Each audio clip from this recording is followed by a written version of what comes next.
مشاهدي ومتابعي سبورت فيجن، اهلا بحضراتكم في كل مكان. النهارده ان شاء الله هنكون معاكم في تغطيه خاصه عن اختبارات قطاع ناشئين نادي مصر للتأمين.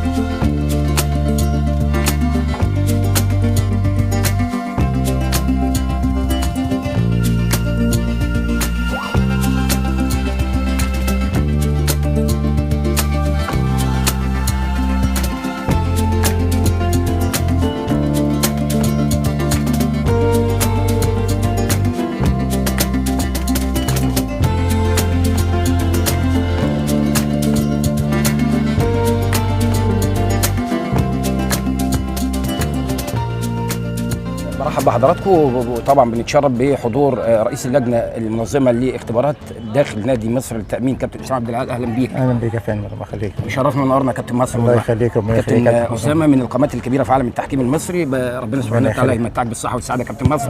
وعايز نبذه بسيطه عن الاختبارات داخل نادي مصر للتأمين بالنسبه لقطاع الناشئين. الحمد لله احنا السنه دي طبعا الاستاذ قاسم ورئيس ومجلس الاداره كله يعني عمل لجنه ان هم اختبارات الناشئين من 2009 لحد 2003. والحمد لله يعني احنا بالنسبه لنا يعني كقطاع او كمجموعه من المدربين الموجودين، الناس الموجوده ان شاء الله زمايلنا هنا من الناس المحترمين جدا وعينيهم ما شاء الله كويسه في الاختبارات.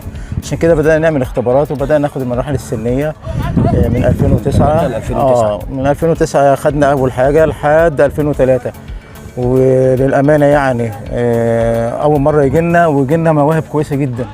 مش بقولها كده عشان النادي، لا، في فعلا مواهب موجوده كويسه جدا لبدايه الاختبارات عندنا هنا السنه دي ان شاء الله. الولد اللي حضرتك بتشوفه موهبه او اللجنه المنظمه لهذا الحدث بتمضوه على طول يا كابتن؟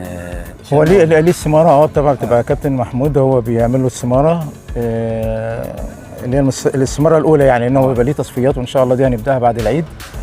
ان الولاد عندنا لازم يبقى حاسس بالامان، يعني ما يبقاش ان انا باخده بس بعمل له اختبارات عشان يبقى هو في الملعب، لا، عشان اضمن كمان ان هو الواد يبقى حاسس ان في امان وحاسس ان هو فعلا في اهتمام بيه. عمليه الاستماره دي بالنسبه للولد او الولي الامر اللي بيبقى موجود معاه بره تبقى مهمه جدا.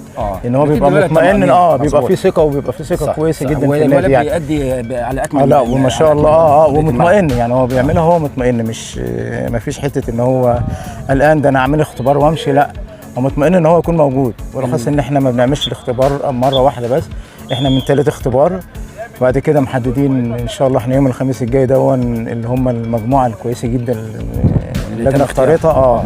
هيبقى في تصفيات ليها، تصفيات نهائيه ان شاء الله بعد العيد، وان شاء الله. وبعد كده بقى لا يوم الخميس اللي هو بعد بكره ان شاء الله اللي هو بعد العيد بقى هيبدا الناس اللي هم هيبقى موجود الكابتن سمير وكابتن رمضان والمسؤولين والكابتن حسن طبعا اللي هم بتوع قطاع الدرجه الاولى، اساس ان هم يبقى في 2003 طبعا هم دلوقتي عندنا هم الفرقه اللي تحت الدرجه الاولى. فلازم هو يبقى باصص معايا في الاختيارات دي. ليه؟ هو اللي هيحتاجه بعد كده. ممكن انا اشوف ان انا لان هو الفريق الاول ممكن يحتاج من 2003 يدعم بالظبط كده. يعني المده الزمنيه الخميس الخميس ده التصفيات الاولى بالنسبه لينا، وبعد كده بعد العيد بقى هيبقى التصفيات النهائيه بالنسبه للمجموعه الموجوده كلها ان شاء الله تعالى. ان شاء الله ان شاء الله لحضرتك. الله يخليك، شكرا جزيلا كابتن اسامه، شكرا جدا.